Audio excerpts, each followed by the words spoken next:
China में भारत के बारे में क्या पढ़ाते हैं? चीन की किताबों में भारत देश केवल एक गुलाम बनकर रह गया है। भारत एक हारा हुआ देश है, ये लोग गुलाम से ज्यादा कुछ भी नहीं। ये वाक्य चीन के ही एक शख्स ने भारत के बारे में लिखा था। चीन के लोग भारत के बारे में कुछ इसी तरह की सोच रखते हैं। कई चीनी यात्री भारत देश में आए हैं, लेकिन उन्होंने अपनी किताबों में भारत के बारे में जो लिखा है उसे देखकर आप हैरान रह जाएंगे। इसी के साथ चीन के स्कूलों में भारत के बारे में जो पढ़ाया जा रहा है और भारत की जो छवि चीनी लोगों के मन में बनाई जा रही है, इसके पीछे भी चीन के बड़े इरादे हैं जिनके बारे में कोई सपने में भी नहीं सोच सकता है। पड़ोसी देश होने के बावजूद चीन भारत के रिश्ते में समय के साथ काफी उतार चढ़ाव आए हैं, जिस दौरान चीन कभी दोस्त तो कभी दुश्मन के तौर पर भी उभरा है। और चीन भारत के प्रति क्या सोच रखता है और भारत को किस नजरिए से देखता है, ये बात चीन के स्कूलों में पढ़ाई जाने वाली किताबों से अच्छी तरह समझ जाएंगे। तो चलिए आपको आज दिखाते हैं कि भारत के बारे में चीन अपने स्कूलों में क्या पढ़ा रहा है और चीन भारत के बारे में कैसे विचार रखता है। चीन और भारत एक दूसरे के पड़ोसी देश हैं। दोनों का ये रिश्ता काफी पुराना है। हालांकि इस रिश्ते में समय समय पर काफी बदलाव हुए हैं। कई चीनी यात्री भारत देश के दौरे पर भी आ चुके हैं, जिनके बारे में भारत देश के इतिहास की किताबों में भी पढ़ने को मिलता है।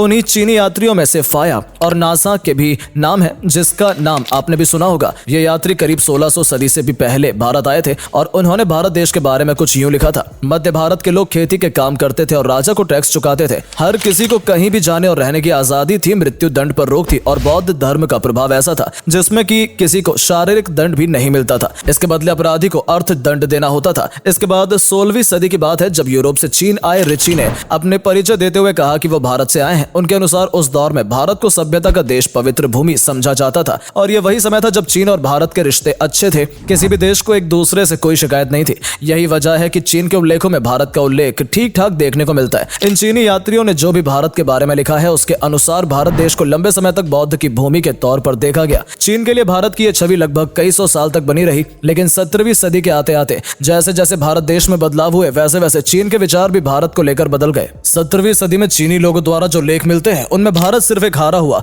और गुलाम देश के तौर पर दर्शाया गया है। एक बार चीन के एक राजनीतिक विचारक गैंग वे ने तो यहां तक कह दिया कि चीन के लोगों को आजादी की मांग नहीं करनी चाहिए, क्योंकि ऐसे उनका हालात भारत जैसा हो जाएगा। गैंग वे कुछ वक्त के लिए दार्जिलिंग में रहे थे। यहीं से उन्होंने चीन में अपने एक शिष्य को दिए एक पत्र में लिखा था कि मेरे 40 लाख दोस्तों, अगर तुम गुलामों का देश बनना चाहते हो तभी आजादी की मांग करो जैसे भारत के लोग कर रहे हैं। दरअसल ये दौर वो था जब भारत देश पर मुगल और अंग्रेज राज कर रहे थे। तब चीनी लोगों द्वारा इसी तरह के विचार भारत के बारे में फैलाए गए। उन्हीं में से एक चीनी झैंग टाया नाम के एक लेखक ने लिखा था कि भारत के लोग मुगलों के गुलाम थे, अब अंग्रेजों के गुलाम हैं। किसकी गुलामी करनी है, इससे अब उन्हें कोई फर्क नहीं पड़ता। उसी समय का एक उपन्यास भी सामने आया जिसमें एक चीनी किरदार अपने बाकी साथियों से भारत और भारतीय लोगों की ओर इशारा करते हुए कहता है कि देखो, इन लोगों को इनके चेहरे कोयले की तरह काले हैं, अंग्रेज इन्हें पुलिस वालों की तरह इस्तेमाल करते हैं। इस पर एक दूसरा किरदार पूछता है कि क्या इनमें से कोई पुलिस का चीफ है। इस पर एक पहला किरदार जवाब देता है, भारत एक हारा हुआ देश है, ये लोग गुलाम से ज्यादा कुछ भी नहीं। हालांकि दोस्तों, विडंबना देखिए कि भारत देश को गुलाम कहने वाला चीनी देश खुद भी कई सालों तक गुलाम रहा है। चीन पर 17वीं सदी में किंग वंश का शासन हो गया था।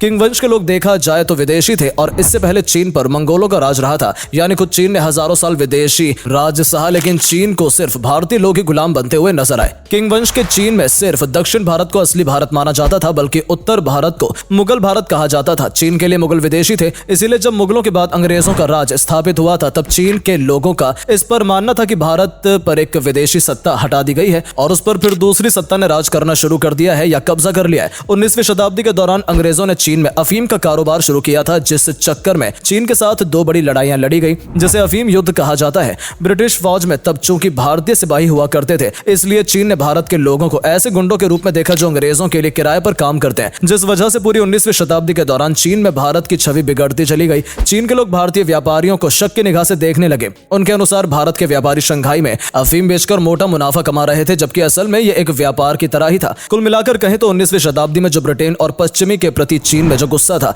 उसमें चीन ने भारत को भी मिला लिया। चीनी विचारकों का यह कहना था कि भारत नहीं बनना है। हालांकि भारत और चीन का रिश्ता मजबूत करने के लिए 1950 में हिंदी चीनी भाई भाई का नारा भी चलाया गया था, लेकिन एक बार फिर भारत चीन के रिश्तों में फिर दरार आ गई। भारत के प्रति अब तक के विचार जो चीन ने बनाए थे, एक बार को अगर वो माफ भी कर दिया जाए और पुरानी बातों को भुलाकर अगर आगे बढ़ा जाए तो भी यह संभव नहीं है, क्योंकि चीन के साथ भारत के रिश्ते तब और ज्यादा खराब हो गए जब चीन को यह गलतफहमी हुई कि भारत तिब्बत पर कब्जा करना चाहता है। इसी की वजह से चीन का गुस्सा नफरत में बदल गया और भारत के प्रति चीन की सोच और भी ज्यादा खराब होती चली गई, जिसका असर चीन की किताबों में भी देखने को मिलता है। 20वीं सदी के दौरान चीन के राजनेता और उनके विचारक भारत को एक पिछड़े हुए देश की तरह और ब्रिटेन के गुलाम की तरह देखते रहे। चीन की नजरों में शुरुआत में तो भारत बुद्ध का देश था, मगर बाद में भारत काले लोगों का देश हो गया और फिर अंग्रेजों के गुलाम या पिछड़े लोगों का देश हो गया। अब इस विचार ने चीन की स्कूली किताब पर क्या असर डाला, यह हम आपको बताते हैं। चीन का स्कूली सिस्टम भारत से थोड़ा अलग है। इतिहास की बात करें तो चीन में मिडिल स्कूल के दौरान इतिहास का पाठ्यक्रम पढ़ाया जाता है। इसमें चीन के प्राचीन से लेकर आधुनिक इतिहास के बारे में पढ़ाया जाता है। हालांकि चीन से जुड़े कुछ ऐसे चैप्टर गायब रहते हैं जहां चीन पर सवाल उठाए जा सकते हैं। भारत की बात करें तो भारत के बारे में कुछ अच्छी बातें भी चीन के स्कूलों में पढ़ाई जाती हैं।